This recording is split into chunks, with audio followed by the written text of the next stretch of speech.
días tengan todos ustedes. La 63ª legislatura del Senado de la República les da la más cordial bienvenida al Foro Internacional de Higiene de Manos, un reto global que preside el senador Fernando Enrique Mayans Canaval, presidente de la Comisión de Seguridad Social y secretario de la Comisión de Salud del Senado de la República, en coordinación con la Fundación IMSS-AC, en este recinto que es el Auditorio Octavio Paz del Senado de la República. Las infecciones asociadas a la atención de salud representan el evento adverso más frecuente a nivel mundial. Generan un incremento importante en la morbilidad y muertes innecesarias, así como altos costos adicionales para los sistemas de salud, pacientes y familiares. Existen múltiples asociaciones para evitar las infecciones, pero la medida más sencilla, eficaz y barata, probada en el mundo, es la higiene de las manos. Para implementarla, se requiere trabajar hacia un cambio cultural de las organizaciones, personal de salud, pacientes, familiares y visitantes, así como un compromiso permanente de los tomadores de decisiones en los sistemas de salud. Es urgente atender este problema de salud pública. Por ello, es indispensable realizar acciones efectivas y sumar esfuerzos a fin de evitar este tipo de infecciones prevenibles. Bien, señoras y señores, a continuación yo les presentaré al Presidium que hoy nos honra con su presencia. Contamos con la presencia del senador Fernando Enrique Mayans Canaval, presidente de la Comisión de Seguridad Social y secretario de la Comisión de Salud del Senado de la República.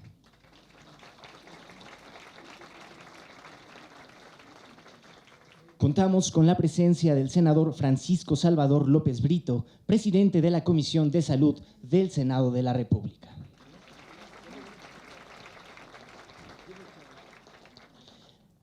Contamos con la presencia de la licenciada Mónica Ramírez Blancarte, titular de la Coordinación de Operación Fundación IMSS-AC. Licenciado Juan Carlos Jiménez Rincón, director de la Fundación Academia Esculap-AC. Doctor Héctor Noyola Villalobos, presidente de la Asociación Mexicana de Cirugía General AC. Finalmente, para conformar a este presidium, contamos con la presencia de la doctora Roxana Trejo González, presidenta de la Asociación para el Estudio de las Infecciones Nosocomiales. Desde luego agradecemos la presencia de todas y todos ustedes dentro de este foro, así como a quienes nos siguen a través de la señal del canal del Congreso. Sin más preámbulos, para dar la bienvenida, escucharemos el mensaje del senador Fernando Enrique Mayans Canaval, presidente de la Comisión de Seguridad Social del Senado de la República.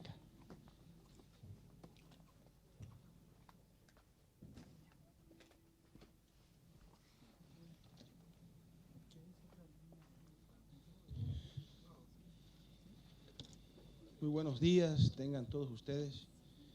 Es un placer tenerlos aquí en el Senado de la República, la verdad. Maestros, amigos, académicos, investigadores. A mí me da mucho gusto que tengamos el auditorio Octavio Paz, el principal auditorio del Senado de la República, lleno. Y además, todo lo que se esté comentando el día de hoy aquí en el foro, pues estamos a través del canal del Congreso, donde en vivo, donde millones de mexicanos nos estarán viendo y escuchando para aprender de este tema fundamental. Así que sean todos bienvenidos al Senado de la República y le agradezco en especial a una persona que ha estado muy atenta y que nos ha estado ayudando en el objetivo del foro, que es presentar esta iniciativa sobre manos limpias. Dice yo hace rato, no las de Calderón, esto es otra cosa, sobre los médicos, enfermeras y todo el personal de salud que atendemos a los enfermos de nuestro querido país. Y esa persona que realmente surgió de su mente la idea y obviamente muy empapada en todos estos temas, la doctora Lilia Cote. ¿Dónde anda Lili? Ah, acá, mira. Mis respetos y te agradezco mucho, ¿no? Y que nos ha estado impulsando. Ella, además de ser médico, es abogada, así que le sabe muy bien a los temas estos. Y también quiero agradecer a la doctora Rosana Trejo González, presidente de la Asociación para los Estudios de las Infecciones, muy amable Rosana, al licenciado Juan Carlos Jiménez Rincón de la Fundación Esculap, que le comentaba, tuve el honor de estar en Stuttgart, Alemania, ahí en la Fundación Esculap, que es impresionante y que ayuda en mucho a todos los investigadores o preocupados por la salud a una mejor educación en estos temas, muy importante. Al senador Francisco López Brito, maestro, presidente de la Comisión de Salud, muchas gracias por estar con nosotros, y yo obviamente comprometido en impulsar esta iniciativa con todos ustedes por el bien de México. Al doctor Héctor Noyola Villalobos, presidente de la Asociación Mexicana de Cirugía General, en donde soy miembro, doctor. Ahí estamos. Dicen que entre sastres no se cobran las puntadas, ¿no? Así decía mi padre, que era médico también. Y la licenciada Mónica Ramírez Blancarte, coordinadora de la Fundación IMSS. Lili, muchas gracias por acompañarnos. Y ustedes, pues bueno, ya les han de haber dado el programa, muy interesante, con gente de Ginebra, Suiza, de Costa Rica, de los Estados Unidos. Vamos a tener una conferencia magistral al mediodía muy interesante, con el director del programa del control de infecciones de los hospitales universitarios de Ginebra y líder global de higiene de manos de la Organización Mundial de la Salud, el doctor Didier Peter. Y pues bueno, las infecciones asociadas a la atención de la salud son aquellas contraídas por el paciente durante su tratamiento en un hospital u otro centro sanitario y que dicho paciente no tenía ni estaba incubado en el momento de su ingreso. Representa el principal evento adverso en la atención médica, generan alta mortalidad y morbilidad. Asimismo, implica una afectación social y financiera importante para las instituciones de salud. Fíjense ustedes, nada más 1.4 millones de personas en todo el mundo adquieren infecciones en el ambiente hospitalario, considerándose ya como un problema serio de salud pública. En México se calcula que se producen anualmente 450,000 casos de infecciones nosocomiales o hospitalarias, pues, causantes de 32 defunciones por cada 100,000 habitantes. O sea, no es cosa menor. Una revisión realizada en instituciones de salud mostró una prevalencia del 21%, con un costo por infección entre $4,000 y $9,000. Y nosotros que estamos yendo cada día más pobres, imagínense si no es importante esto. En ese sentido, la Red Hospitalaria de Vigilancia Epidemiológica reportó en 2014 cerca de 60,000 casos de infecciones nosocomiales con un costo aproximado de $160 millones. Y más ahora con la devaluación, mismo que representa el 2% del gasto asignado a salud. Ante este escenario, los hospitales en México se ven obligados a utilizar recursos que habían sido asignados para otros fines. Gran parte de estos gastos son efectuados por los propios pacientes. He dicho que el 52%, lamentablemente y dolorosamente, el 52% del gasto en salud es del propio bolsillo de la gente. Ahí andan empeñando el ejido, el predio, la casa, el auto y hasta el alma, con tal de salir, y luego tienen que pedir prestado para el cajón porque a veces sucede eso.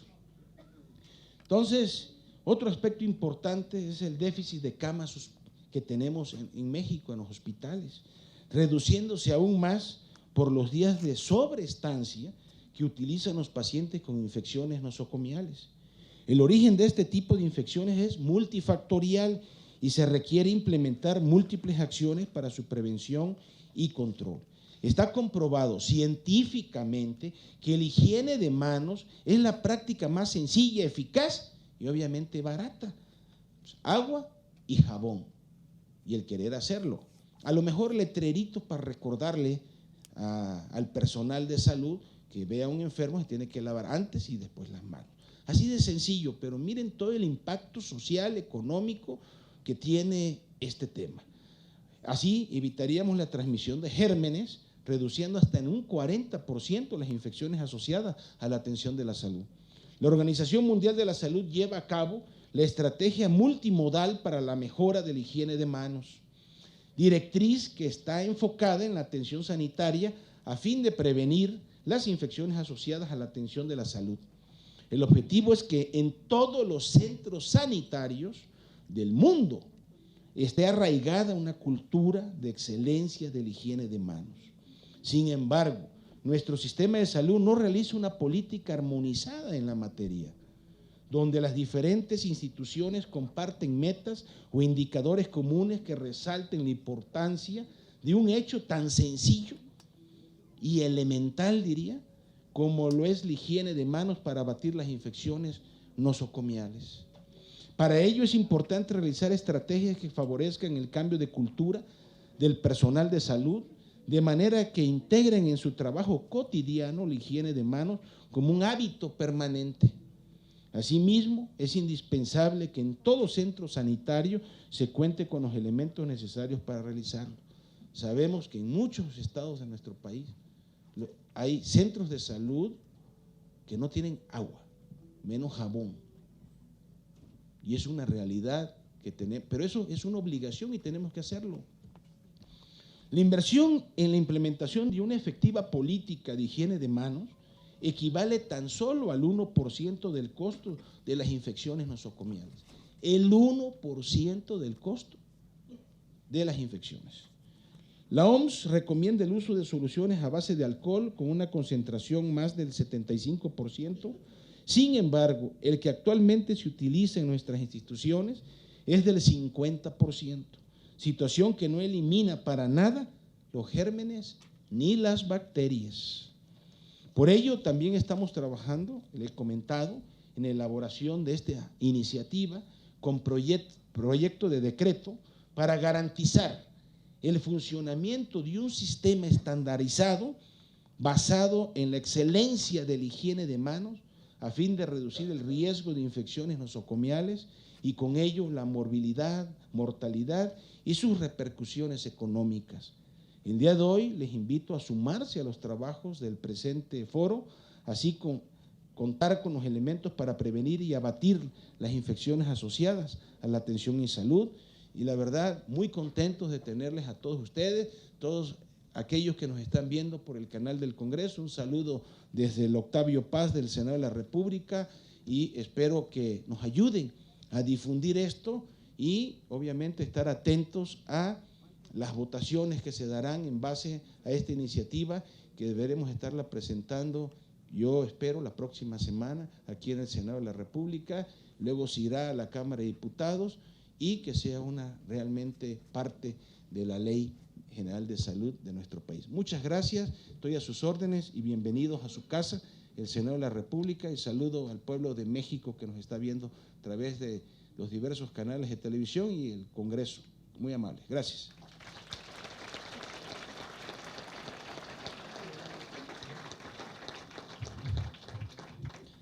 Desde luego que agradecemos todas y cada una de las palabras del senador Fernando Enrique Mayans Canaval, presidente de la Comisión de Seguridad Social y secretario de la Comisión de Salud del Senado de la República. A continuación, solicitamos al senador Francisco Salvador López Brito, presidente de la Comisión de Salud del Senado de la República, sea tan amable de dirigir su mensaje y realice la declaratoria inaugural de este foro. Muchas gracias. Muy buenos días. Sean todos ustedes bienvenidos. Para nosotros, los integrantes de la Comisión de Salud del Senado de la República, realmente nos sentimos muy contentos, nos sentimos, desde luego, es motivo de satisfacción que tantos y tantos ciudadanas y ciudadanos que están dentro de diferentes organismos, instituciones educativas, de salud, de trabajo, acudan esta mañana a su casa, que es el Senado de la República, a este foro que forma parte de lo que es y debe ser la actividad legislativa, es decir, parlamento abierto, un parlamento abierto donde en los temas de salud, de economía, de derechos humanos, estemos pues en contacto directo con la ciudadanía. Es para mí un honor pues darles la bienvenida y saludarlos a cada uno de ustedes y desde luego felicitando y haciendo un reconocimiento a quienes están organizando este evento y desde luego al senador Fernando Mayasca Naval, mi amigo y secretario de la Comisión de Salud y presidente de la Comisión de Seguridad Social. Un gusto saludarte, hermano. Desde luego a la doctora Roxana Trejo González, presidenta de la Asociación para el Estudio de Infecciones Nosocomiales, bienvenida. Al licenciado Juan Carlos Jiménez Rincón, director de la Fundación Academia Esculap, bienvenido, felicidades. Al doctor Héctor Noyola Villalobos, presidente de la Asociación Mexicana de Cirugía General, bienvenido, doctor. Y a la licenciada Mónica Ramírez Blancarte, coordinadora de la Fundación IMSS, bienvenida. Bienvenidos todos y todas. Fíjense que una práctica tan sencilla como lo es la higiene personal y en especial el lavado correcto de manos, los alcances que tiene. Es por esto que en el marco del Día Mundial del Lavado de Manos, que es el 15 de octubre, donde se le da la importancia pues al aseo personal, al lavado de manos, es que tengamos este foro. Y esto va en el tema de la prevención. Yo creo que fue muy atinado por allá en el siglo XVIII que se entendiera bien que para evitar precisamente los problemas infecciosos en las clínicas, en los hospitales, se dieran medidas muy fuertes, medidas muy intensas, precisamente de higiene, el lavado de manos, para quienes tenemos la responsabilidad de atender pacientes desde centros de salud, clínicas y hospitales. Y esto marcó la diferencia entre los problemas infecciosos, la alta morbilidad, mortalidad de pacientes en las clínicas, en los hospitales y el tener mejores resultados. Este tema, el aseo personal y el lavado de manos, lo debemos de atender, de observar desde dos perspectivas. Desde luego la perspectiva doméstica de nuestra vida diaria, que implica pues estos cuidados que se hacen en centros educativos, en centros de trabajo, en nuestro propio hogar, como parte básica importante de una cultura de higiene. Y desde luego en lo que son la parte ya médica, centros de salud, clínicas, hospitales, para precisamente incidir en lo que es el abatimiento de la mortalidad por problemas infecciosos contagiosos. De tal manera que está muy acertado este foro y hacer una reflexión y un llamado desde la propia vida de nuestros hogares, de las familias, hasta centros educativos y desde luego cobra mayor importancia en unidades hospitalarias para que con base en la higiene personal atendamos un asunto tan importante que es prevenir los problemas infecciosos. Aquí tenemos grandes expertos en la materia, no me voy a extender más que nuevamente sentirme muy complacido, todos los senadores muy complacidos y en especial desde la Comisión de Salud, de poder ser sus interlocutores, de poder atender, escucharlos y desde luego atender sus propuestas para llevarlas en actividad, en acción a través de buenas políticas públicas mediante cambios en positivo en nuestro marco legislativo. Es por lo tanto para mí un honor y muchas gracias por la invitación a pues dar por inicio a este Foro Internacional de Higiene de Manos como un reto global. Nuevamente bienvenidos todos y adelante a nuestros expertos con todas sus experiencias que nos van a transmitir el día de hoy. Nuevamente bienvenidos, muchas gracias, adelante.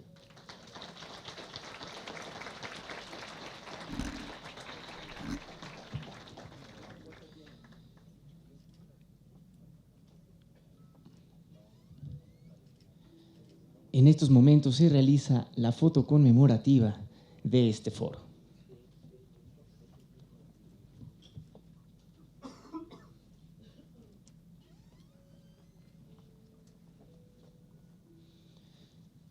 Señoras y señores, el Senado de la República agradece su presencia dentro de nuestro foro. La seguridad del paciente es una preocupación permanente en la atención médica. Por ello, el doctor Jorge Pérez Castro abordará el tema con mayor detalle.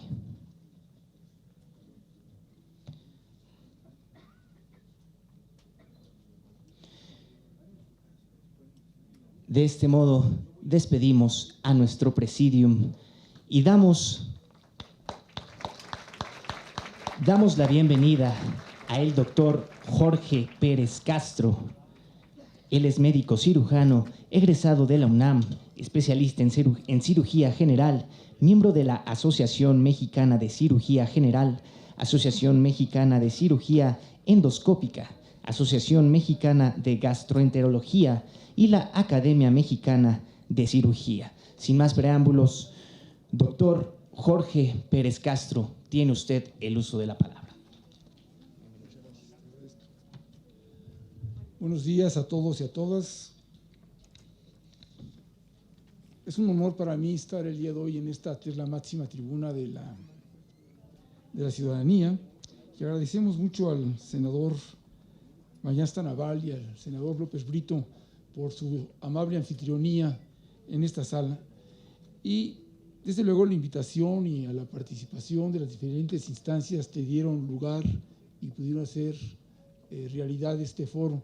La Fundación IMSS, la Academia, la Asociación Mexicana de Cirugía General, la Asociación de Infecciones Ostomiales. Muchas gracias por haber pensado en mí para iniciar este foro. Voy a hablar un poco sobre lo que es la seguridad del paciente. Digo un poco, no porque yo me vuelva egoísta con el conocimiento, sino porque es tanto lo que existe de ello que sería muy difícil abarcarlo todo en tan poco tiempo. Trataré pues de marcar algunas de las situaciones paradigmáticas más importantes. Tengo que hacer exactamente. Quisiera empezar por dos definiciones. La primera es una definición de qué es la seguridad del paciente.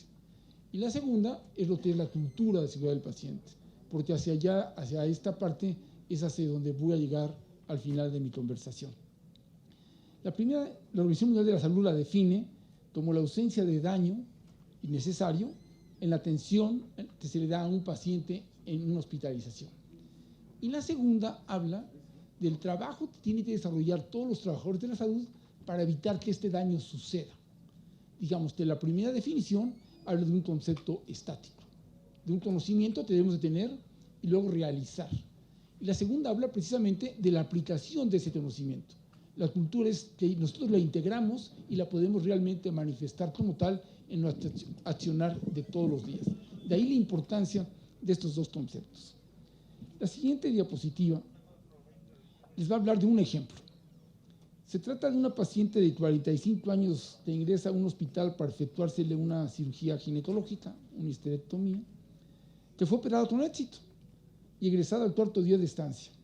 Pero esa paciente se le detecta una quemadura en el muslo secundario al plátano electrocauterio de 5 por 3 centímetros. Sufre una caída en el quirófano al pasar de una camilla a otra. El nombre y apellidos no es correcta o se omitió en las hojas de identificación del paciente y 8 días después presenta datos de infección de vías urinarias, así como secreción serosa por el lado inferior de la herida quirúrgica. Y la operación fue un éxito. Esta paciente fue sometida a una intervención de rutina, todo salió muy bien y tuvo 4 eventos adversos, y de ellos cuando menos 2 eventos centinela. Esto no es poco frecuente. Las más de las veces suceden cosas que pasan desapercibidas. La seguridad del paciente está encaminada a que esto que esté en letras rojas no suceda. La seguridad del paciente está encaminada a tratar de que esto que está puesto ahí sea la mínima expresión de lo que aquí se puso en esta diapositiva. Lamento que esta diapositiva no sea una falacia, es una realidad. La que sigue, por favor. ¿Cuál es el panorama general de la seguridad del paciente? Bueno, este no es una idea que surge de la nada. Este es algo que viene arrancando desde los años 70 y nacen las terapias intensivas, porque ahí se empezaron a dar cuenta que las cosas que a veces hacíamos no daban el resultado adecuado o a veces dañábamos más haciendo determinadas cosas. De tal manera que se empezaron a hacer algunos estudios donde se demostraba fehacientemente que la atención médica podía dañar al paciente.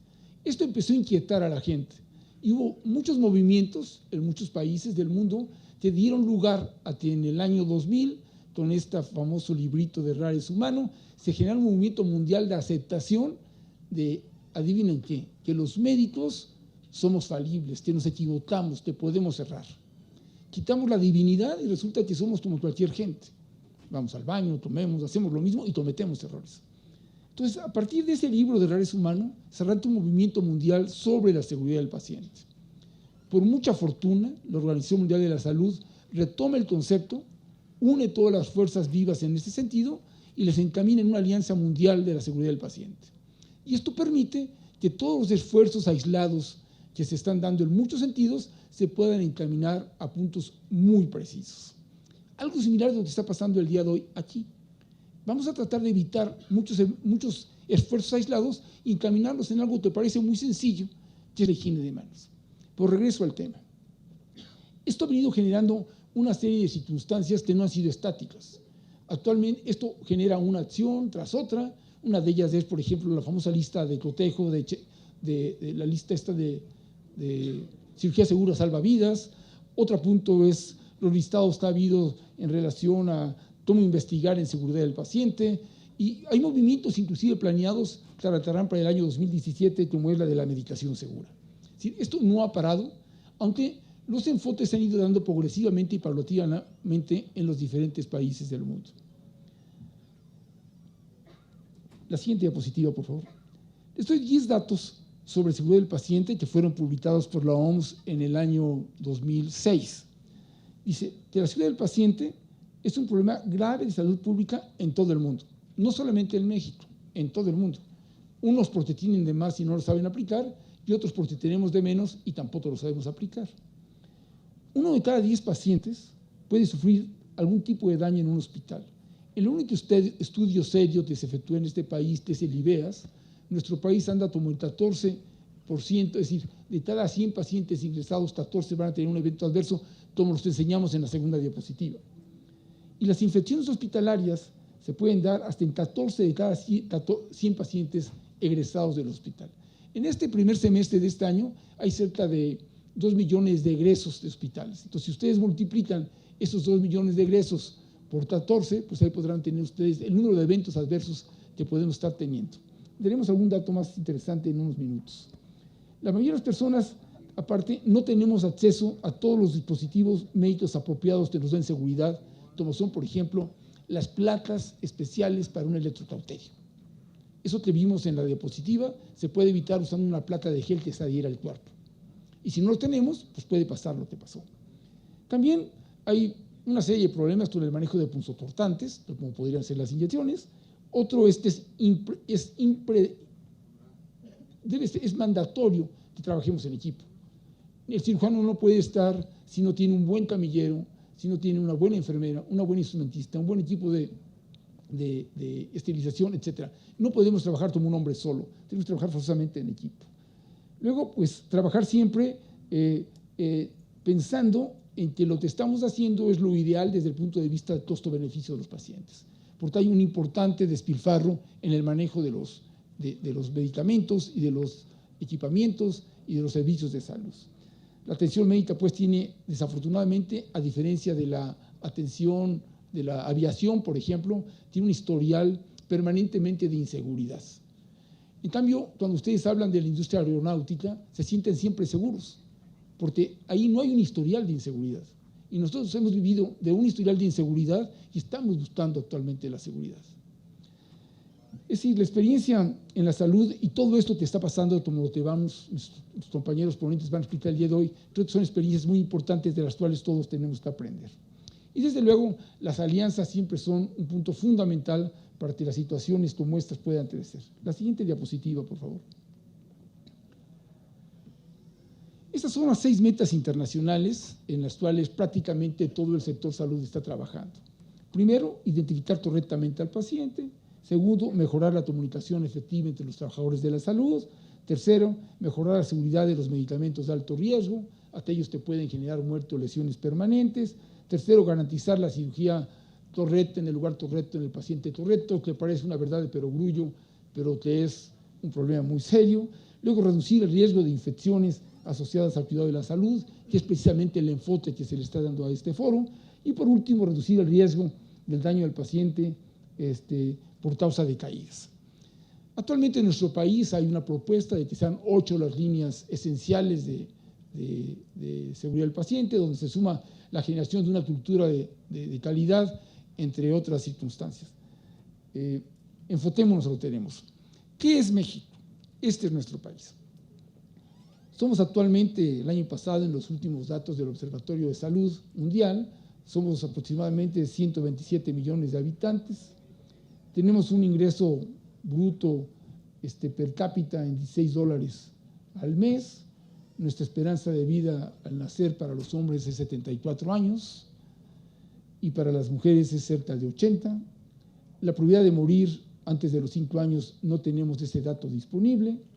La posibilidad de morir entre los 15 y los 60 años es, por cada 1,000 habitantes, está entre 174 para la mujer y de 93 para la mujer, 174 para el hombre.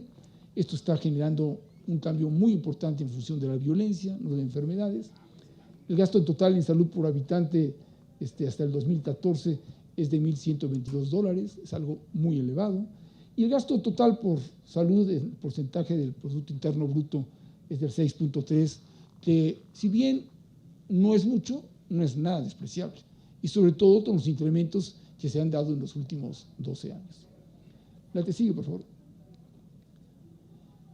Ese es nuestro país. Ahora veamos la magnitud del problema. Aquí hay dos, es una diapositiva combinada. Esta pirámide que se elaboró para manejarse, una pirámide de Henrich adaptada por Pitt, donde se dice que por cada evento centinela, si se recuerdan a la paciente que se cayó de la cama y que se quemó por la plata, es un evento centinela. Entonces, por cada evento centinela que sucede en ese hospital, hay 29 incidentes que pueden tener daño. Y hay 300 incidentes que están sucediendo al mismo tiempo que pueden ser potenciales de generar daño o fallas. Si el volumen de posibilidades en los sistemas, si no se corrigen los eventos centinela, es enorme porque eso está pasando por detrás. Si estos eventos adversos graves son, digamos, el punto del iceberg, que dice aquí, es el pináculo de una amplia base de eventos adversos que están sucediendo en cada momento. Y tenemos que ir por ellos para ir evitando los que están generando abajo. Y como una muestra de esto es, por ejemplo, en algún estudio en Israel, se dice que en un paciente en terapia intensiva se han reportado hasta más de 174 intervenciones de enfermería sobre ese paciente en un turno. Eso quiere decir que hay un sinnúmero de posibilidades de errar. Y si esto le sumamos lo que pusimos en la parte de arriba de la fotografía de la terapia intensiva, que significa que en un internamiento común, un paciente que entra a un hospital común puede tener hasta 22 intervenciones de diferentes personajes de la salud. Enfermera, trabajadora social, asistente, camillero, rayos X, laboratorio, médico, anestesiólogo, residente, etc.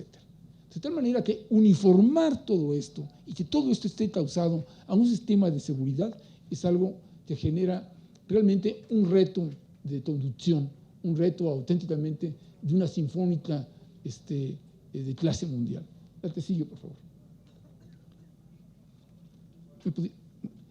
Ahora, si esto, causas de error, pues, son infinitas, como lo acabamos de ver, hay que reconocer que las personas fallamos continuamente, pero también hay muchos errores que son esperables y si son esperables son predecibles. Y si son predecibles, pues tenemos el control en nuestras manos. Entonces los errores que nosotros podemos predecir, los podemos analizar, los podemos enfocar y de acuerdo a este enfoque podemos hacer procesos que podemos resolver.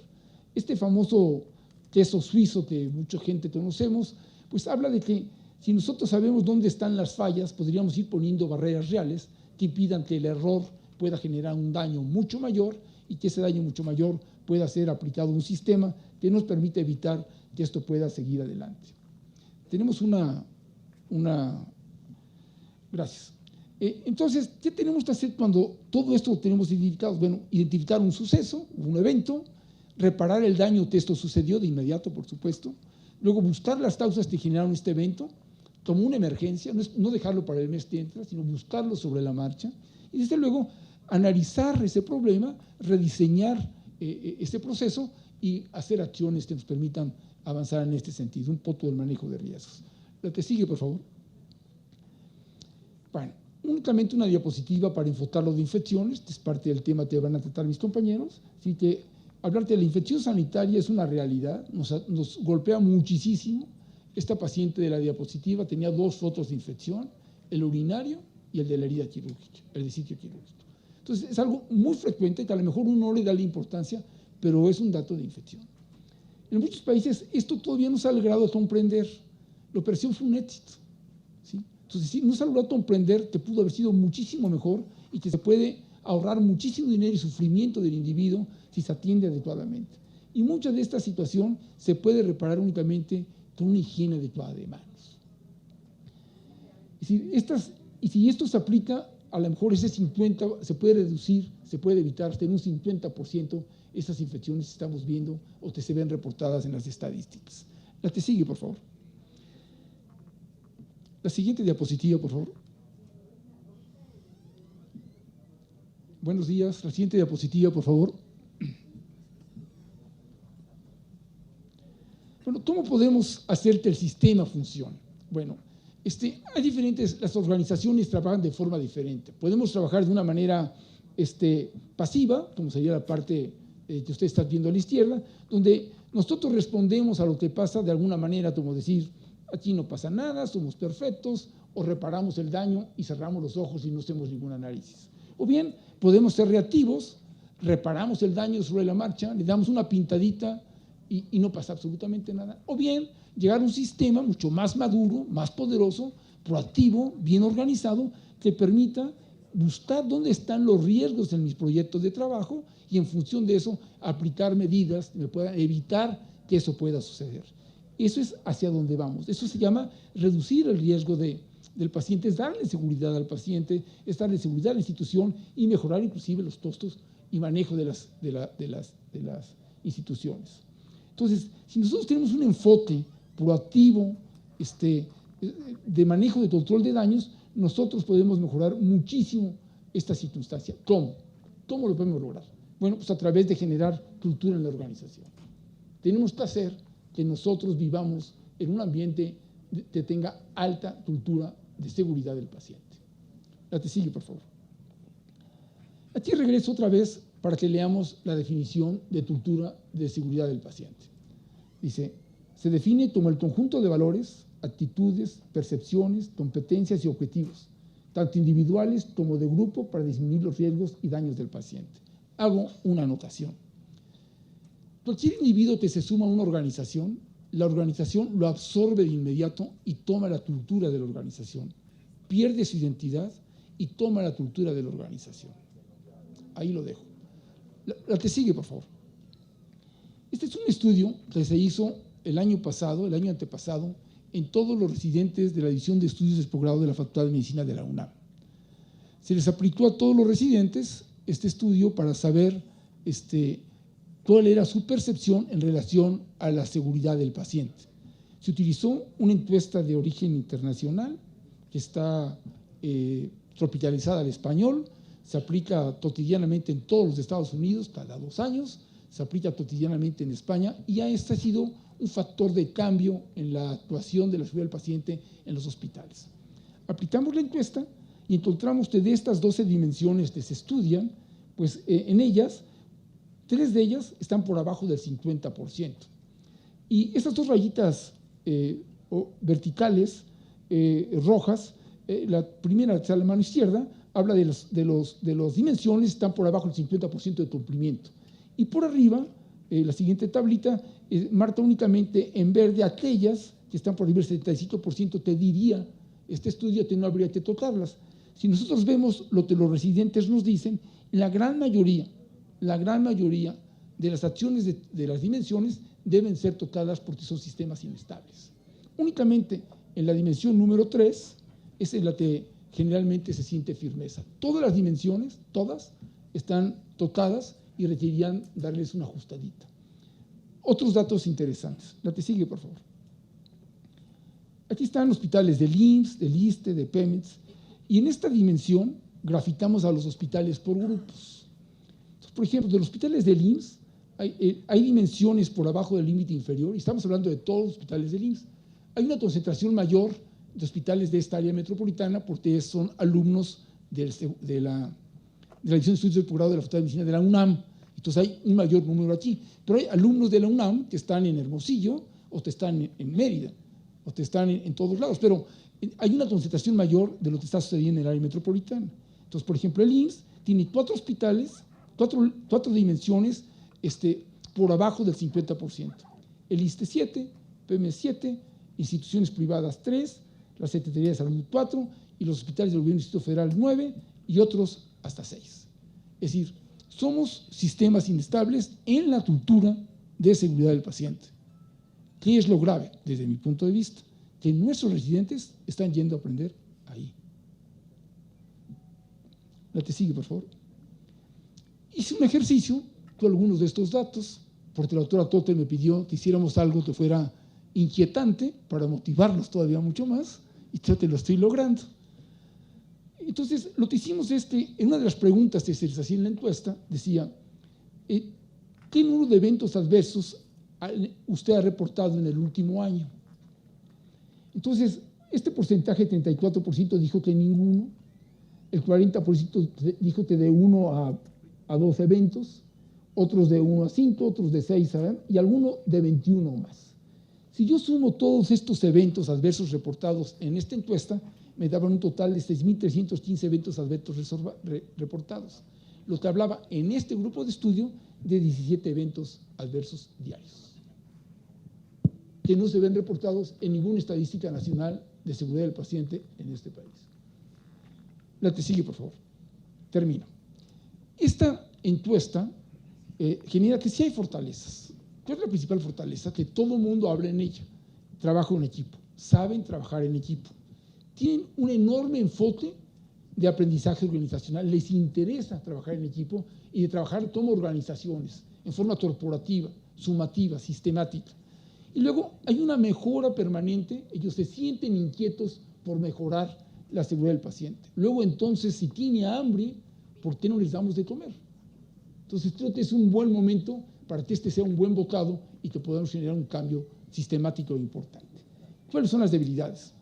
La carencia de personal, que a veces es sentida, no es real. Carencia de personal. Y aquí hay una contradicción, el castigo a reportar. Tienen temor a reportar, a decir lo que está pasando. Los monitos estos de ver, oír y callar nos impactaron mucho. Ahora el de callar tenemos que voltearlo y tienes que decir ver, oír y reclamar e informar. Y luego, desde luego, en la incertidumbre en la comunicación. Parece que los canales de comunicación de este grupo no tienen una buena interacción, lo cual también genera una gran desconfianza. La que sigue, por favor. ¿Cómo podemos mejorar? Bueno, cada sistema está perfectamente diseñado para conseguir los resultados que alcanza. Si no cambiamos el sistema, los resultados van a ser los mismos. Huevos con jitomate y cebolla serán siempre huevos a la mexicana, no hay más. Entender los principios de un diseño seguro. Entonces tenemos que empezar diseñando algo seguro. Si lo diseñamos inseguro, el resultado va a ser ese. Entonces tenemos que estandarizar procedimientos y diseñar estrategias para aprender de los errores cotidianamente. Y reconocer que estos conceptos siempre pertenecen a un trabajo en equipo, siempre en equipo.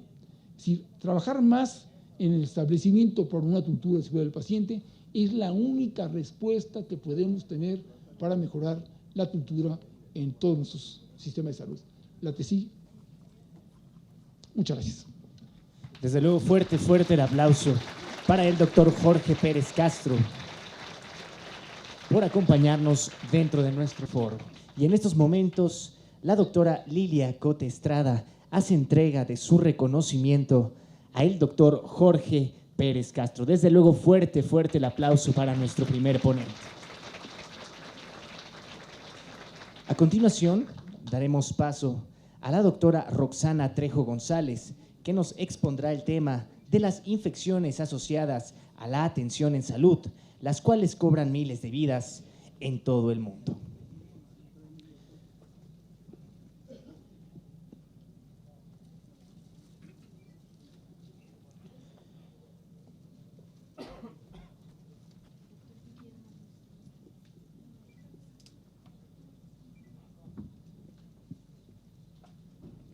La doctora Trejo se ha desempeñado como subdirectora de epidemiología del Hospital General Dr. Manuel Gea González, así como médico coordinador de salud ocupacional en la Gerencia General de Biológicos y Reactivos. Es profesora de la Universidad Anáhuac, participa en la asesoría de la dirección de tesis de maestría del Instituto Nacional de Salud Pública.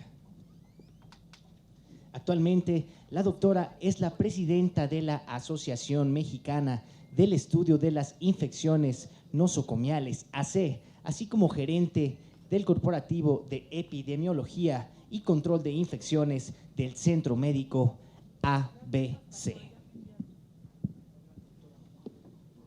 Sin más preámbulos, doctora Roxana Trejo González, tiene usted el uso de la palabra.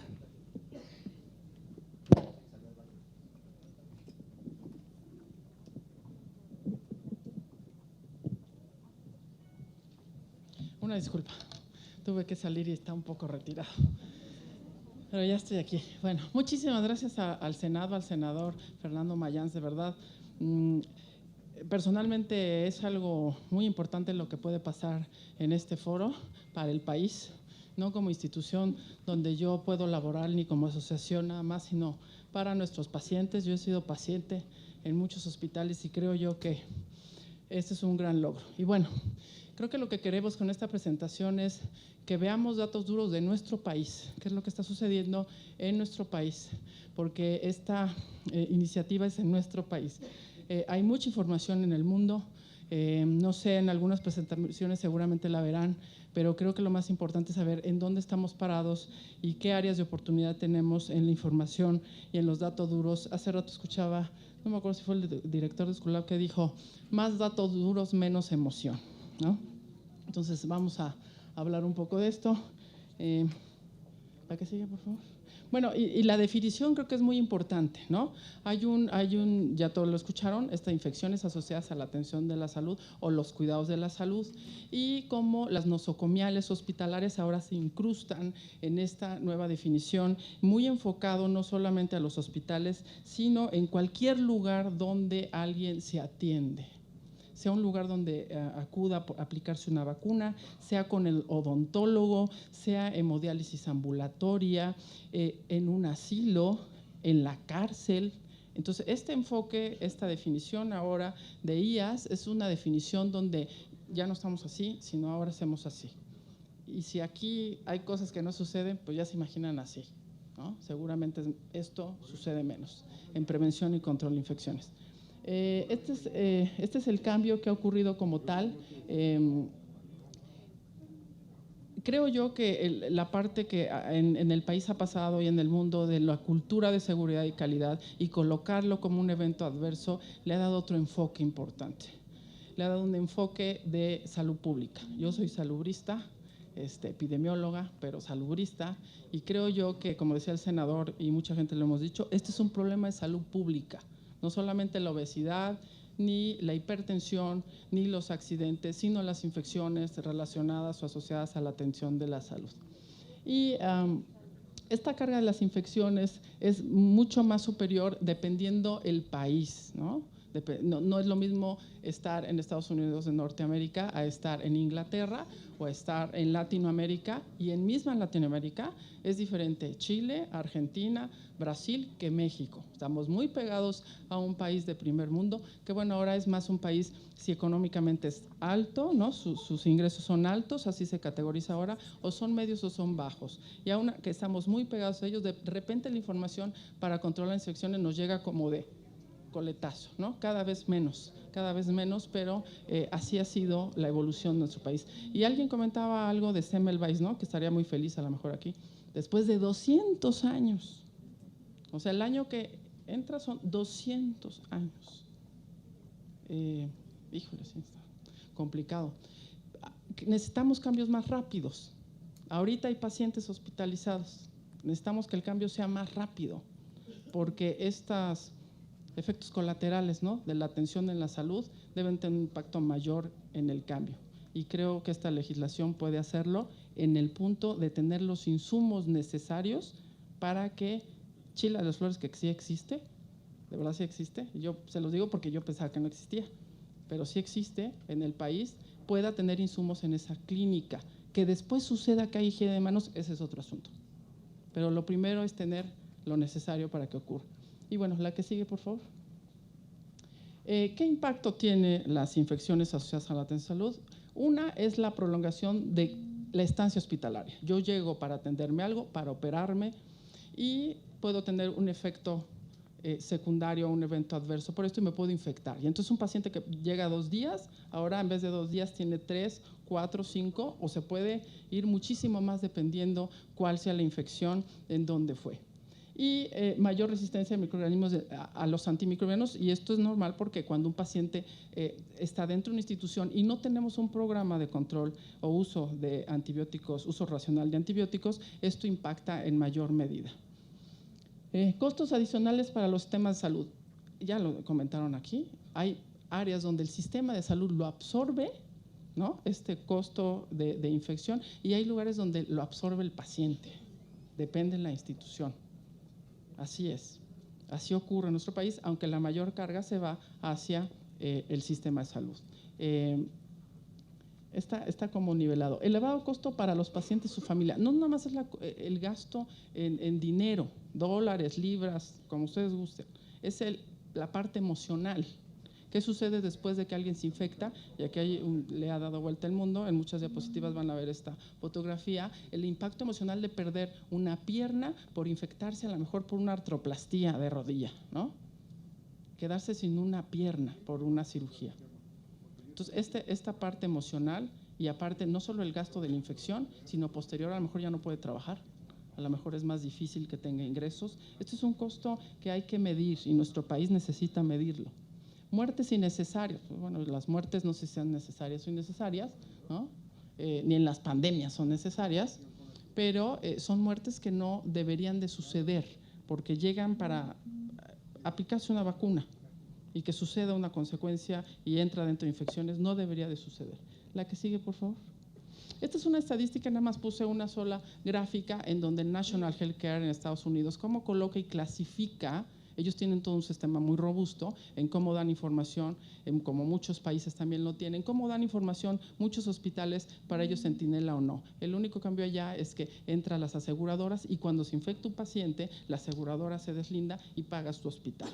Entonces tu hospital te haces cargo de esa infección y tienes que pagarla. El seguro no te va a pagar porque dentro de tu sistema ocurrió algo, ¿no? Y creo esto es un concepto muy parecido, no sé si lo comentaron, a la aeronáutica. Como cuando se estrella un avión, se muere el piloto.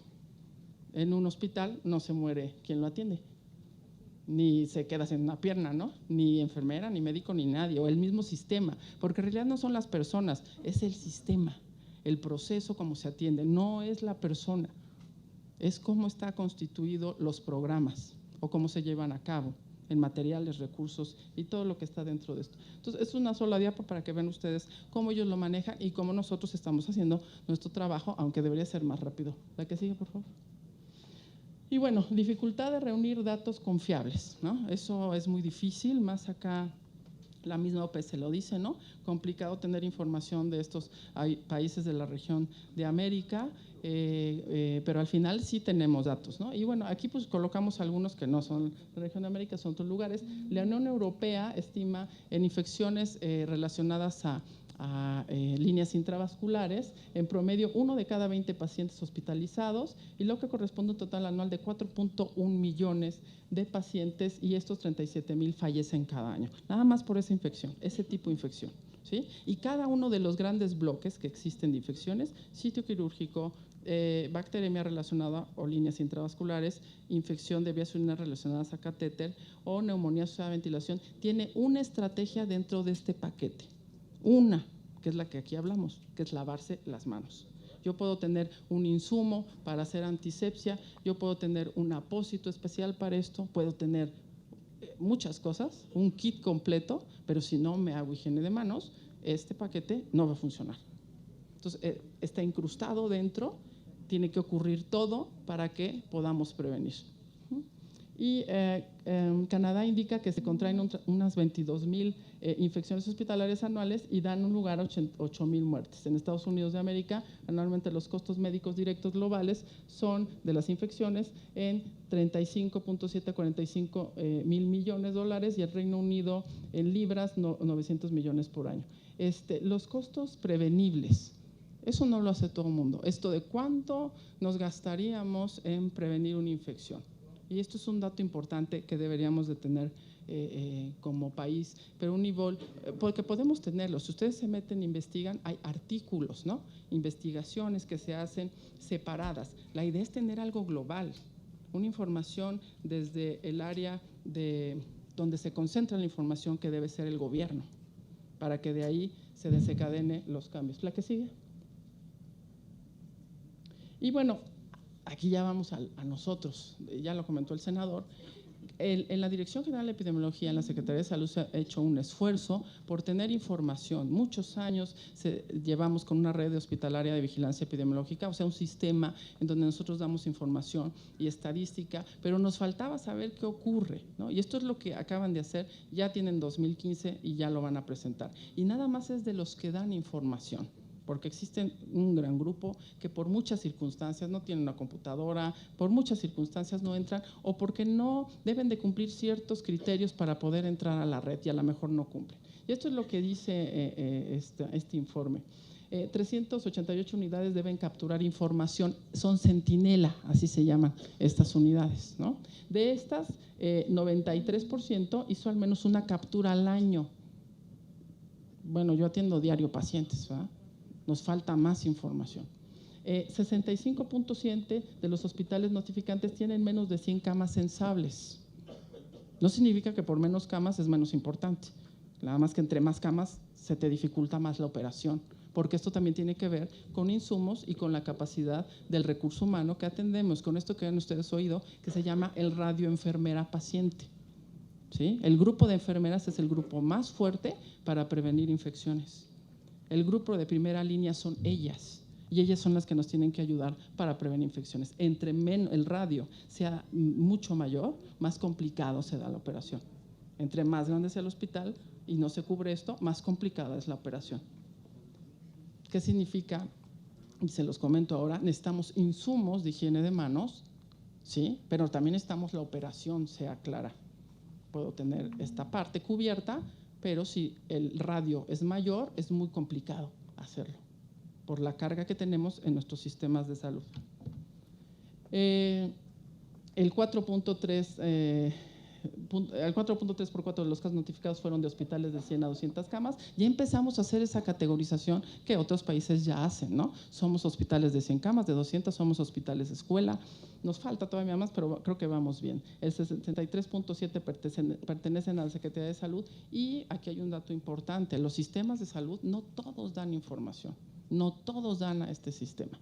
La mayoría de esto, ya lo ven ustedes ahí, el 63.7 es estos hospitales de la Secretaría de Salud, pero existe ISSSTE y existe IMSS, y existen privados, y existen otros más, que hay que dar esa información, hay que compartirla, porque al final con esa información podemos hacer cambios porque tenemos un panorama. Acuérdense que la información es para la acción, Si la guardamos en una carpeta, pues no funciona. La tasa global es de 4.1% de egresos.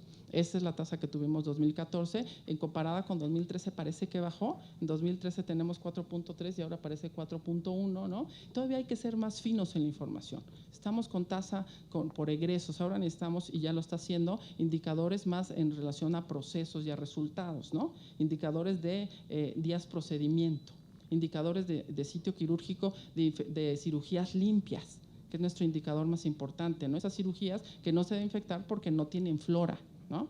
O debe de ser más controlado. Artroplastías, cirugías de neuro, cirugías cardíacas, ¿no? Esos son nuestros indicadores finos. ¿Qué está pasando en esa institución? La que sigue, por favor. El promedio de edad de 36 años, el género 53.6 más masculinos que femeninos, con muy poco rango. Grupo de edad, en esta información que se dio en la ROBE, es la mayoría, todos alrededor de 100,000, menor de 1 año, 25-44, 50-56, mayores de 65. O sea, los extremos de la vida y el promedio de la gente que está productiva, se está infectando. O sea, el impacto en los extremos de la vida es mayor porque sus comorbilidades pueden, el bajo peso, la diabetes, la hipertensión, hacen un factor de riesgo mayor y pudieran tener una consecuencia o una evolución más tardía o más tórpida, ¿no? Imagínense este grupo de 25 a 44 años que se infecta y tienen que trabajar y no están trabajando porque se infectaron y van por otra situación a la institución. O iban al odontólogo a lo mejor a hacerse un cambio de algo y se infectan, ¿no? Y esta zona es complicada porque está cerca del sistema neurológico. ¿La que sigue? El diagnóstico de egreso de esta edad, ya lo platicamos, ¿no? Recién nacidos pretérmino, bajo peso. Y el factor de riesgo es mayor entre menor peso tenga.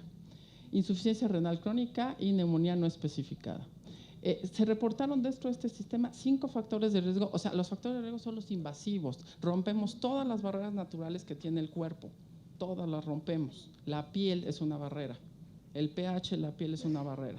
Si ustedes entran a la piel, no entran a líneas intravasculares como tal, bueno, pues estamos contenidos. Pero si entramos a líneas intravasculares, rompemos la barrera y este es un sistema estéril. Sonda vesical, y esta vía periférica venosa 16.2, y en muchas instituciones utilizamos este sistema porque llegó el paciente a urgencias, sin evaluar si es necesario hacer esta acción. Y aparte la colocamos y no nos hacemos higiene de manos porque nos ponemos unos guantes y con los guantes creemos que ya todo está bien. Y los guantes funcionan para protección del personal, ¿sí? En muchas ocasiones también del paciente, pero también es una protección bicompartida. Sonda vesical, ¿no? Estas sondas vesicales que también se usan porque en muchas ocasiones no existe la cantidad de recurso humano y necesitamos apoyarnos de un sistema donde podamos tener, pues, no necesidad de llevar el pato, ¿no? Bueno, así le llamamos, ¿no?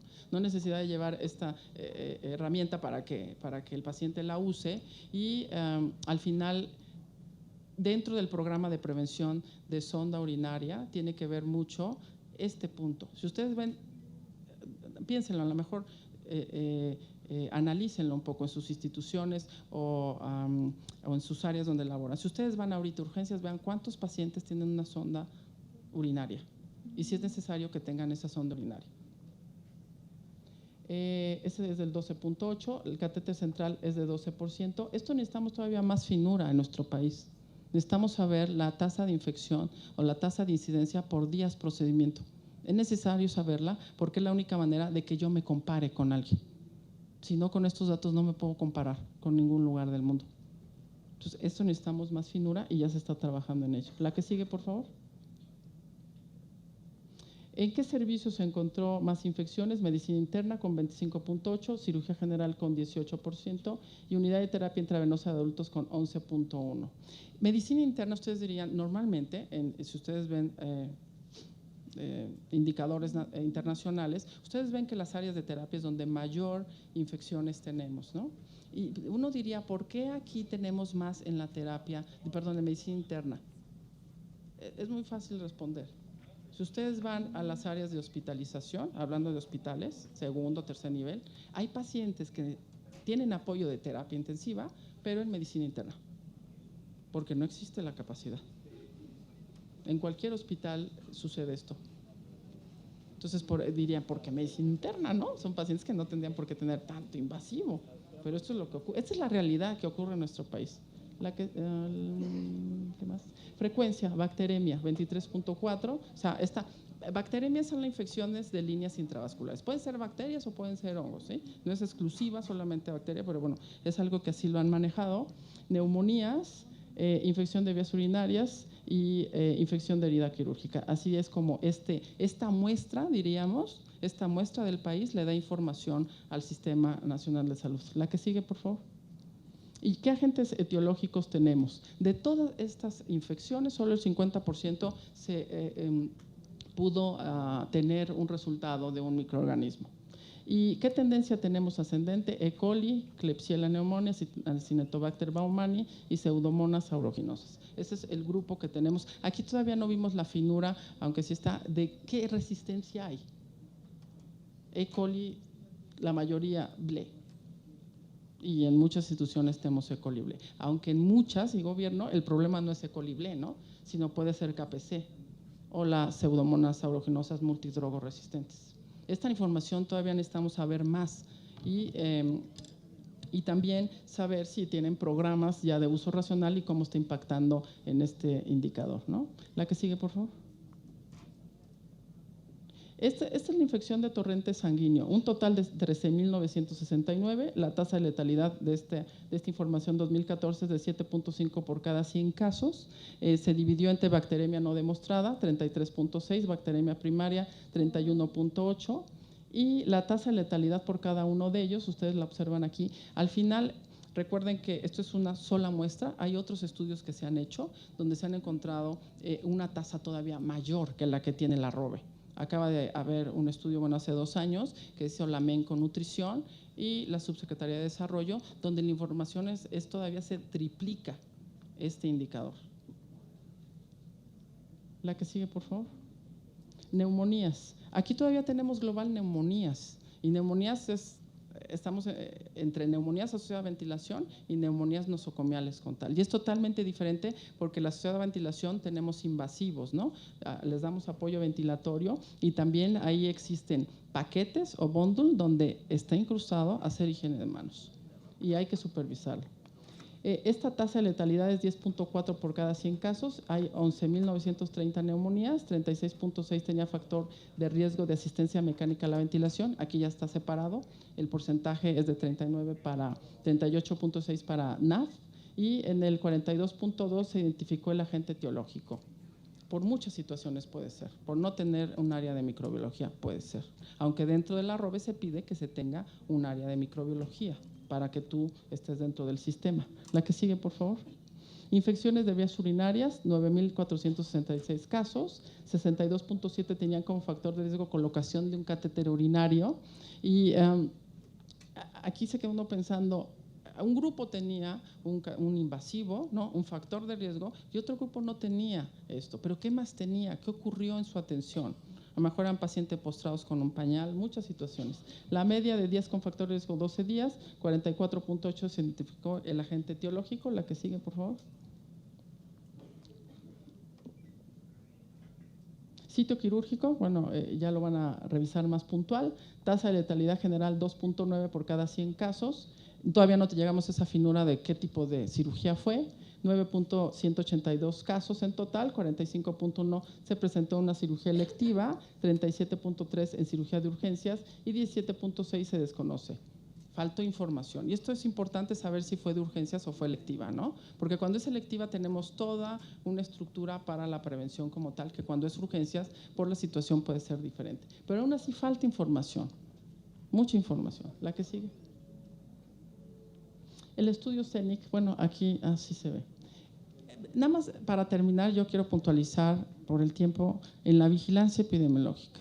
Este concepto de vigilancia epidemiológica que ahora se ha impulsado en infecciones asociadas a la atención a la salud. Este es un ejemplo del estudio CENIC, como cuando hubo un programa, o sea, hubo gente que participó y tenía esa estadística y esa información, hizo algo con la estadística.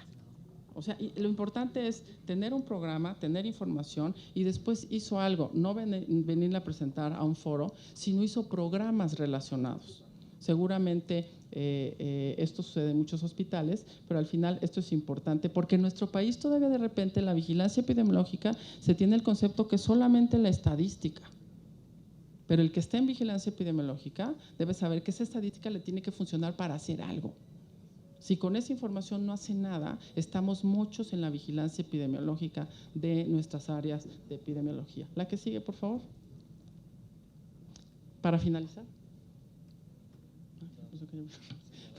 Intervenciones, identificar las determinantes locales de las cargas de las infecciones como tal, locales por área y locales por estado y al final como país. Mejorar los sistemas de notificación y vigilancia a nivel nacional. Esto de reportar no es forzoso, esto de reportar es voluntario y es comprensible, porque para que yo reporte necesito computadoras, necesito un laboratorio.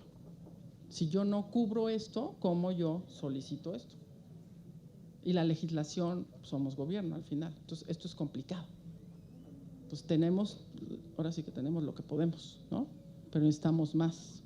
Hay que mejorar el sistema de notificación y vigilancia. Garantizar requisitos mínimos en los que se respecta los establecimientos, los recursos indispensables o disponibles destinados a la vigilancia y la capacidad de laboratorios de microbiología. La que sigue. Garantizar el funcionamiento efectivo de los componentes de control de infecciones a nivel nacional y estos establecimientos de atención sanitaria, ahí está enfocado y abajo lo que es el insumo para higiene de manos, no solo el insumo, después del insumo viene todo el programa multimodal para que sucedan las cosas. Claro, entre más tengamos recursos, más fácil van a suceder, si no, no sucede. Aplicar las medidas generales de prevención, en particular las prácticas óptimas de higiene de manos a la cabecera del paciente. Esto es bien importante, hablando ya de higiene de manos nada más, tener estos insumos en la cabecera del paciente y la información de cuándo hacerlo y cómo hacerlo. Y mejorar la educación, la responsabilización del personal y la cultura de seguridad del paciente y de los trabajadores. Las infecciones asociadas a la atención de salud también es de los trabajadores. O sea, son los pacientes y también nosotros podemos adquirir una infección asociada a la atención de salud. ¿La que sigue?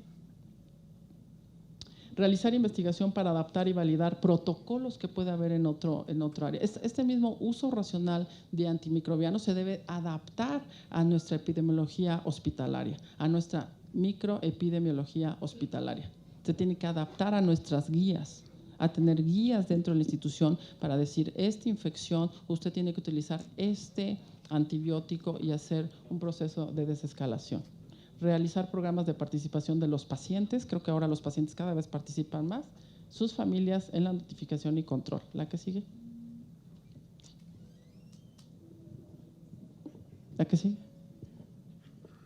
Y bueno, para terminar, el uso de la información, y aquí nada más es para pensar un poco, información para la acción. Un hombre tenía miedo a subirse a un avión por aquello de los secuestros aéreos. Y mirando una estadística, él pensaba en secuestros aéreos, ¿no? Y entonces vio una estadística y lo que vio es que hay una probabilidad de que en un vuelo haya una bomba de 1 entre 1000, ¿no? Mientras que la probabilidad de que hubiese 2 es 1 entre 100,000.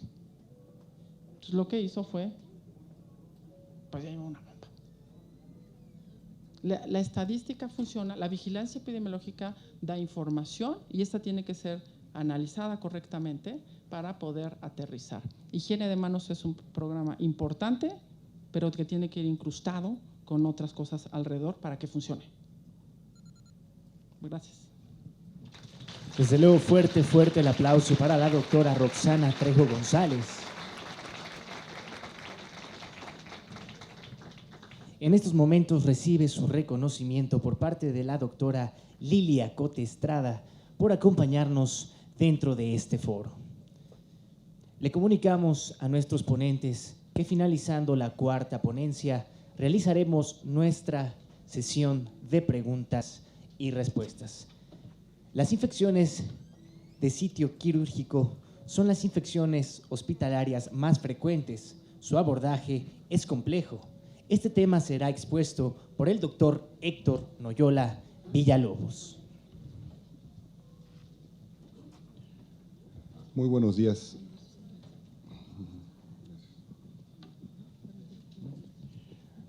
Muchas gracias a todos ustedes por estar aquí. Muchas gracias al senador Mayans y a la doctora Cote por invitarnos a tocar este tema que es de vital importancia. Ya escucharon ustedes seguridad del paciente, escucharon en general lo que son las infecciones nosocomiales. Y en los siguientes 20-25 minutos yo voy a enfocarme ya a las infecciones de sitio quirúrgico o sitio operatorio. Iremos siendo más específicos y verán el papel tan importante que juegan muchos factores, pero uno de ellos es realmente fácil de prevenir, que es el lavado de manos. Todos ustedes enseñan a sus hijos a lavarse las manos antes de comer y después de ir al baño. Todos nosotros debemos hacer eso cuando estamos en contacto con un paciente y no lo hacemos. Entonces pensamos en medidas muy avanzadas, pensamos en utilizar antibióticos muy caros de última generación, medicamentos, aislamiento, parches, protectores de heridas, pero nos olvidamos de lo sencillo, de lo fundamental, de lo básico, de lo que tenemos y de lo cual no necesitamos grandes recursos para poder obtenerlos. La que sigue, por favor. La definición de una infección de sitio operatorio, sitio quirúrgico, es una infección relacionada a un procedimiento quirúrgico que ocurre en la herida o cerca de ella, dentro de los 30 días del procedimiento o hasta un año después si se implantó un material protésico. Todos los cirujanos somos excelentes, operamos y nada se nos complica. Pero ¿qué pasa con el paciente que no vemos, que se va de alta y no regresa? Y ustedes vean, hasta un año después.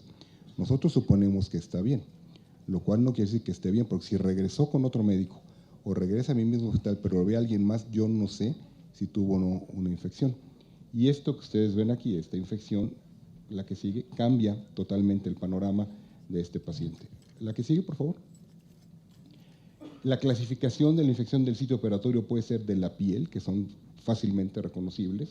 Son infecciones superficiales, piel o el tejido celular subcutáneo, tejido inmediatamente por abajo de la piel.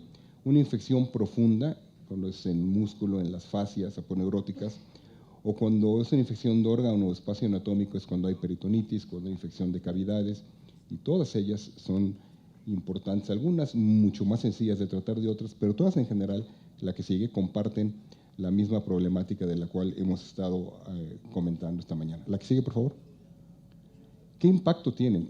Ya hablaba, ahorita la doctora Trejo nos habló de infecciones relacionadas a la atención hospitalaria, y las infecciones del sitio operatorio afectan o ocurren, es el tercer lugar entre infecciones nosocomiales.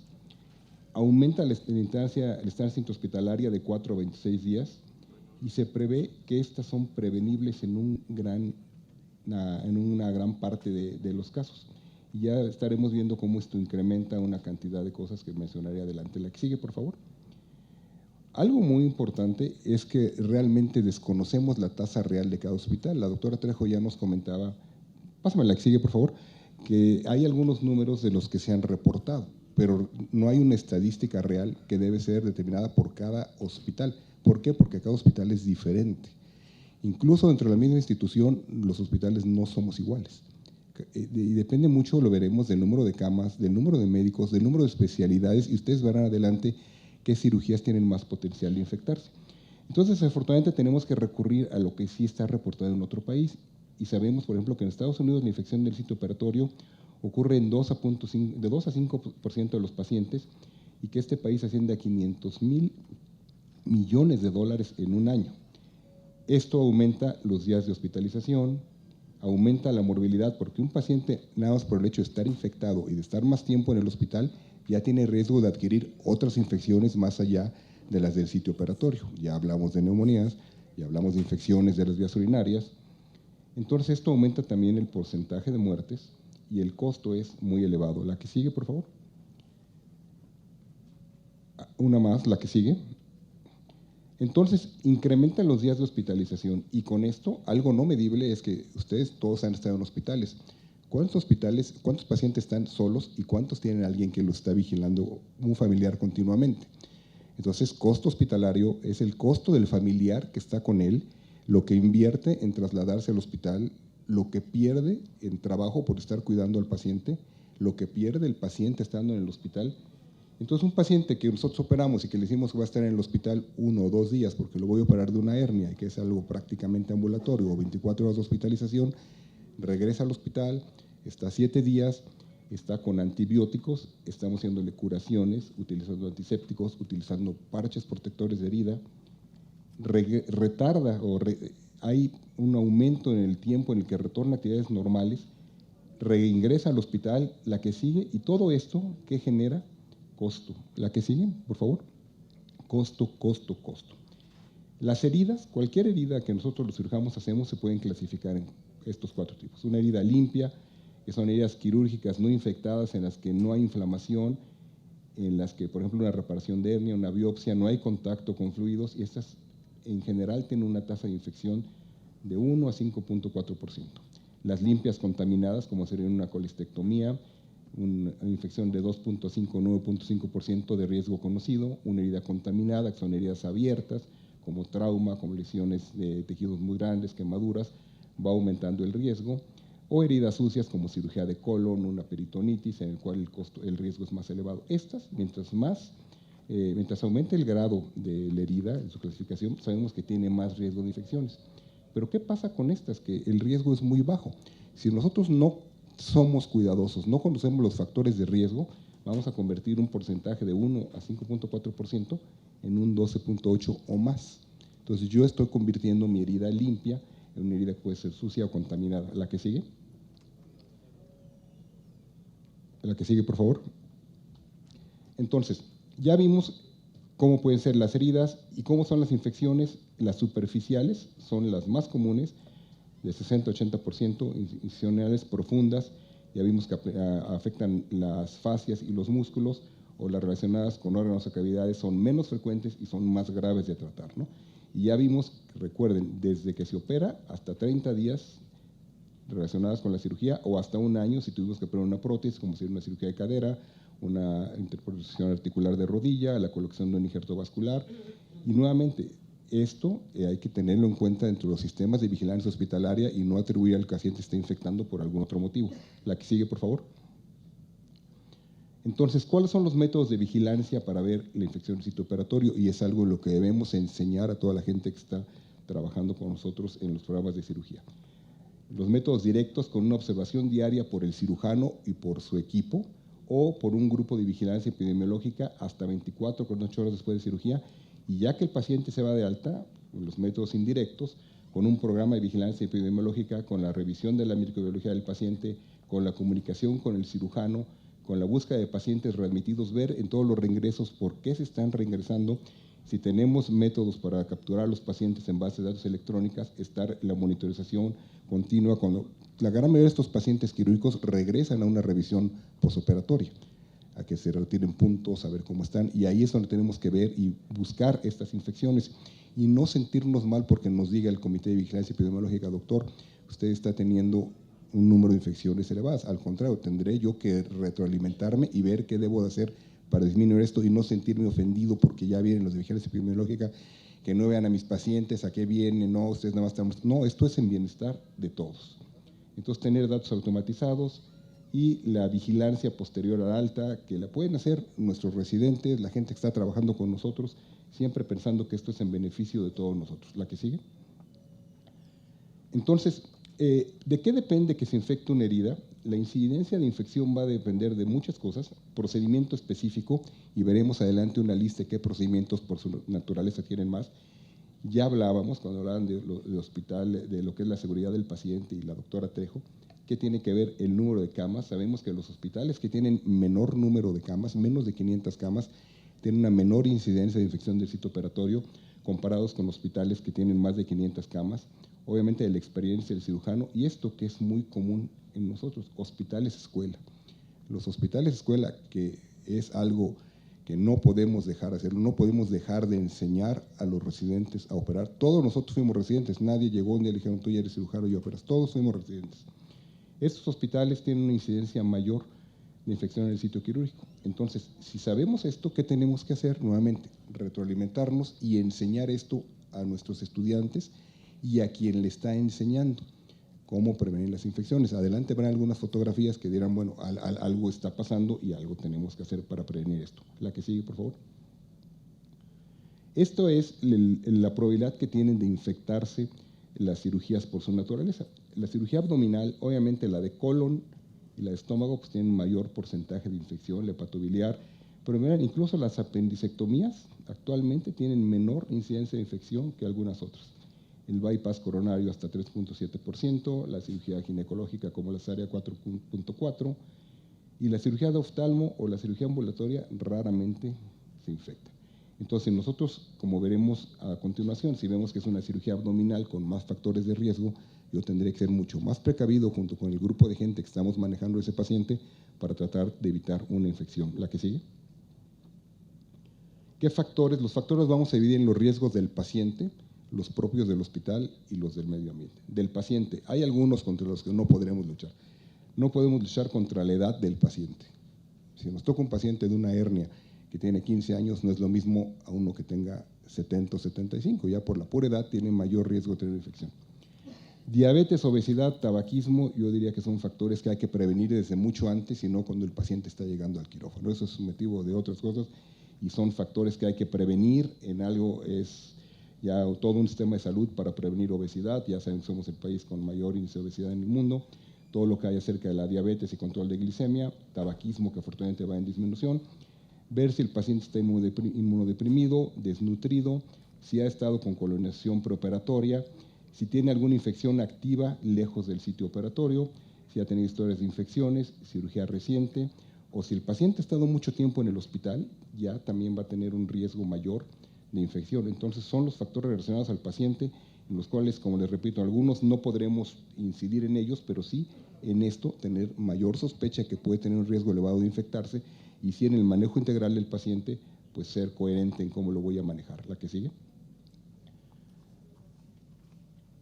Factores de la cirugía, estrategias de control de infecciones, la técnica quirúrgica.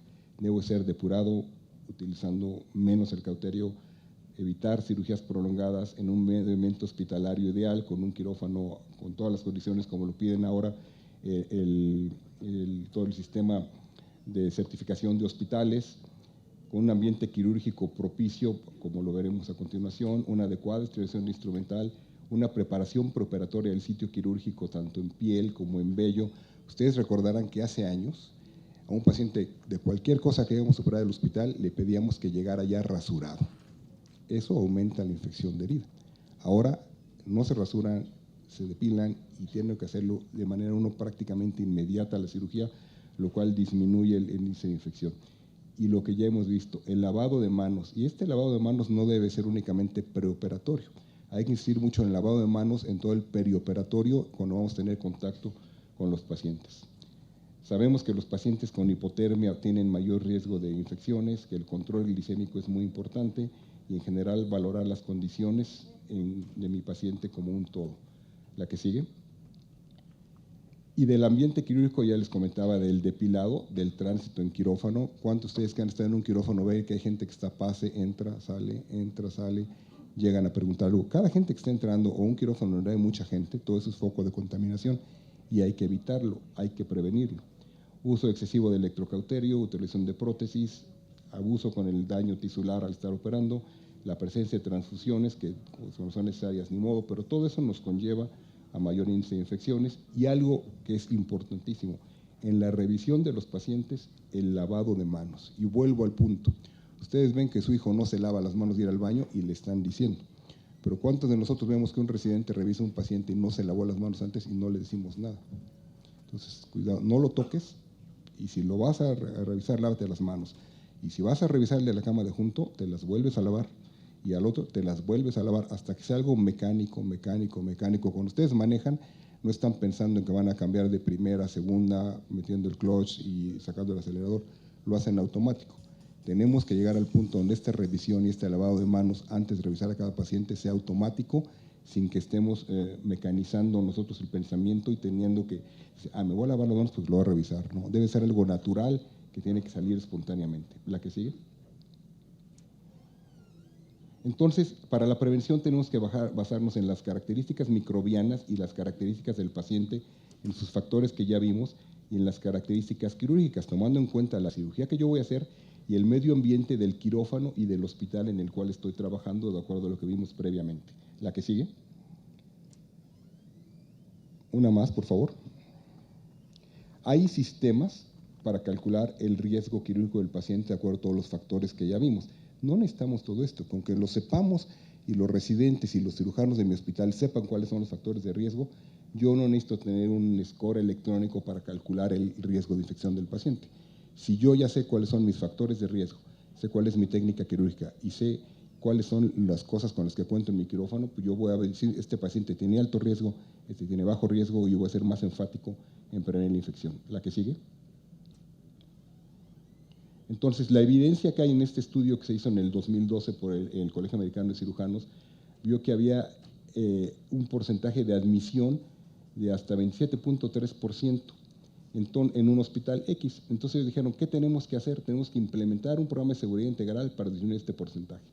Y después de 12 meses de implementar un programa, disminuyeron este 27.3 a 18.2, con un 33% de disminución de las infecciones. Entonces, lo que tenemos que hacer es cada hospital ver qué factores tenemos que predisponer a infecciones para hacer un programa de seguridad integral y disminuir nuestro número de infecciones. ¿La que sigue? Entonces, ¿en qué consistió este sistema particular? En una estandarización de la preparación de la piel, con el mismo sistema. Ellos hicieron una administración de lavado de manos con clorhexidina, eliminación de la preparación mecánica previo a la cirugía intestinal, teniendo un quirófano con una temperatura adecuada, adaptando técnicas estériles manejadas para el cierre de la faz y la piel, y abordar lapsos previamente no conocidos en profilaxis antibiótica. Siempre la misma profilaxis, siempre en unos tiempos, no pensando que porque el paciente puede tener más riesgo se lo va a dejar más tiempo, no. Ser coherentes también en la profilaxis, que es motivo totalmente de otra plática. ¿La que sigue? Pero vean, ¿qué pasa en México? Este estudio se reportó en la revista Cirugía y Cirujanos en el 2008, en la revista de la Mexicana de Cirugía General, y vean, los factores de riesgo para infecciones, ya los hemos comentado: tabaquismo, tricotomías, transfusiones, cirugías prolongadas y obviamente las cirugías contaminadas, pues mayor riesgo de infecciones. Nuevamente, son los factores que tenemos que atacar para disminuir el porcentaje de infecciones. ¿La que sigue? Pero esta es nuestra realidad. Ellos no son recientes, son cirujanos ya formados. Y vean, el cubrebocas, ¿sí? Entonces, ¿de qué me sirve a mí ser un cirujano excelente, usando poco cauterio, lavando adecuadamente la piel, siendo depurada mi técnica quirúrgica? Regresa una, por favor. Siendo depurada mi técnica quirúrgica, si yo voy a estar incumpliendo lo más elemental. Entonces, nuevamente, es una educación continua. Esta gente sentada en el piso del quirófano, ellos, ¿qué pasa? ¿Se van a cambiar uniforme para entrar a la siguiente cirugía? No. Entonces, no es únicamente lavado de manos, es toda una cultura, y sí la queremos llevar más allá de la gente que trabaja en quirófano, pero debemos empezar por la casa, ¿no? Entonces, ver cuáles son mis factores de riesgo para empezar a prevenir estos casos. La que sigue. Este estudio que sigue lo compartió el doctor Abraham Pulido, expresidente de la Asociación Mexicana de Cirugía General. Ellos vieron, son datos que querían que presentáramos, datos que hay en México, la prevalencia de infección in situ quirúrgico en pacientes operados de cirugía electiva en el Hospital General de México. La que sigue. Este estudio tuvo como objeto, la que sigue, por favor, ver cómo estaban ellos en su incidencia de infecciones. Entonces, conocer la prevalencia de infección en el periodo del 1 de julio al 31 de diciembre del 2014. ¿Sí? Son 6 meses. La que sigue. Ellos en este periodo tuvieron, la que sigue, ahí está, vieron cuáles eran los casos que tenían de acuerdo al tipo de cirugía, grado de contaminación, los grados de infecciones. La que sigue, fueron sus variables. Una más. Entonces, tuvieron en estos 6 meses 718 pacientes. Esta es la demografía, fueron casi 40% masculinos, 60% femeninos, una edad de alrededor de entre 30 a 55 años, con una estancia promedio hospitalaria de 3.24 días y cirugías entre 80 minutos con 35 más menos. La que sigue. Y encontraron 2.36% pacientes infectados y obviamente el resto no infectados. Estas son las edades promedio, los tiempos realmente no varían y las estancias hospitalarias sí. En los infectados, vean, es 11.5 más menos 11 días comparados contra 3 más menos 1.67. Son 8 días más de estancia en general, y lo que esto significa es economía, mucho gasto en todo lo que ya vimos. La que sigue. Estas son el tipo de cirugías en general. El 46% fueron colestectomías y el resto de cirugías. Y vamos a ver la que sigue, cuáles fueron las que más se infectaron. La que sigue, por favor. Las que más se infectaron fueron, curiosamente, hernias inguinales y colistectomías. ¿Por qué se nos infectan las hernias inguinales? Es una cirugía que es limpia, contaminada. Lo más importante estudio fue esto, ver por qué estaba infectando una cirugía que no debería de infectarse. Eso fue lo que valió la pena esto. Y esto sí los hizo modificar, la que sigue, y empezar a tomar acciones para modificar este punto específico que era lo que querían conocer. La que sigue. Los factores de riesgo fueron generales para los pacientes, los mismos que ya hemos comentado. La que sigue, por favor. Las bacterias E. coli. Entonces ya eran dos cosas importantes, hernias y se me están infectando por E. coli. ¿Qué significa eso? Lavado de manos. ¿Sí? Lavado de manos. Durante la cirugía o en el periodo perioperatorio inmediato. Entonces fíjense cómo con dos cosas muy fáciles ustedes pueden ver qué es lo que estaba pasando. La que sigue.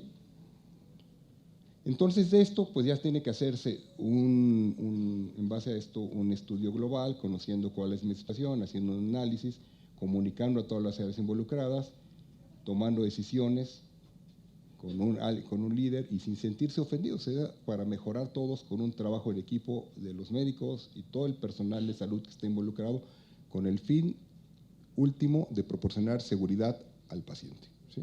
La que sigue. Entonces, los requisitos eran, después tenemos que tener personal entrenado y estarlo educando siempre en base a un resultado ya conocido, están entrenando todo el personal y no únicamente la que sigue el personal de cirujanos, sino todo el personal de la salud y algo muy importante, al familiar del paciente, porque en muchas ocasiones él es el que lo está asistiendo en toda su estancia intrahospitalaria. La que sigue. Entonces, prácticas básicas que tenemos que hacer y las estrategias. Programas de vigilancia epidemiológica, identificar los procedimientos de alto riesgo, registrar y analizar mis datos, llevar a cabo una vigilancia durante todo el tiempo que signifique mi definición de infección y vigilar a todos los pacientes que son reingresados para ver por qué están reingresando y con base a todo esto tener yo una retroalimentación. La que sigue, por favor. Entonces, profilaxis es motivo total de otro tema, remoción de vello, control de glicemias, mantener normotemia. La que sigue, por favor. Y educar al cirujanos y personal de las salas de cirugía y al paciente y su familia. Si todos estamos educados, pero el familiar del paciente, que ustedes saben, es el que le acerca el pato, es el que le acerca la comida, es el que lo mueve. Si él no se lava las manos, ¿qué va a pasar? Lo mismo. Va a aumentar el riesgo de infección porque él está también en contacto con el paciente. Entonces, es una educación no únicamente de nosotros, es de todo el medio ambiente del paciente y eso incluye a su familia.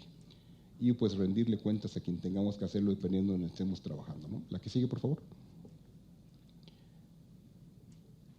Asuntos de interés especial, evaluar los riesgos, vigilar qué estamos haciendo y cómo implementar estas medidas para nuevamente disminuir este riesgo de infecciones. La que sigue, ya casi terminamos. Medidas que no deben considerarse rutinarias, esto es muy específico, uso de vancomicina, demorar una cirugía por nutrir adecuadamente al paciente, excepto que sea un caso de extrema desnutrición. La que sigue. La que sigue, por favor. Entonces, en resumen, esto es una problemática multifactorial que requiere un análisis particular de cada institución de salud, sin afán de ser críticos hacia afuera, sino nosotros empezar con nuestra propia autocrítica para tener una campaña de información dentro de nuestra institución y que se replique más allá de ella para implementar medidas de acción que siempre serán prevención, prevención, prevención. Y en este punto, la Asociación Mexicana de Cirugía General, ¿qué es lo que ha hecho? Pues en todos los cursos que tenemos nosotros de colistectomía, de funduplicatura, siempre, aunque es algo repetitivo y aunque al principio nos lo tomaban a mal porque no, yo soy cirujano, no vas a enseñar eso, lo principal que empezamos es con la técnica de lavado de manos. Nos lo critican, no nos importa, es lo básico y lo seguiremos haciendo. La que sigue. El año pasado, con la acción del doctor Abraham Pulido, hubo un taller específico, la que sigue, durante el Encuentro Nacional del Cirujano. ¿Me das la que sigue, por favor? El encuentro fue específico de infecciones de sitio quirúrgico. O sea, fueron 2 días específicos para cirujanos ya formados y para los líderes de cada colegio estatal, hablando de esto, infecciones de sitio quirúrgico. Y ahora lo que sigue es seguir trabajando en foros como este. ¿Me das la que sigue, por favor? Y en los que vienen y vengan. En los cursos en línea hablamos de infecciones de sitio quirúrgico. En los simposios, en el congreso que vamos a tener, hay un simposio específico de infecciones de sitio quirúrgico. Ya les comentaba que en todos los talleres tenemos estaciones de lavado de manos, tenemos preparación en el lavado preparatorio, volver a la base, que nunca debemos de olvidarlo y que es lo que nos va a ayudar a cumplir con la meta de tener un paciente sano y operarlo de forma segura. Muchas gracias. Desde luego, fuerte el aplauso para el doctor Héctor Noyola Villalobos, quien en estos momentos recibe su reconocimiento por participar en nuestro foro. Desde luego, la foto conmemorativa en compañía de la doctora Lilia Cote Estrada. Bien, señoras y señores, daremos paso con nuestra cuarta ponencia. Existen organizaciones internacionales preocupadas a favor de la seguridad del paciente. Le agradecemos a el doctor Javier Dávila Torres,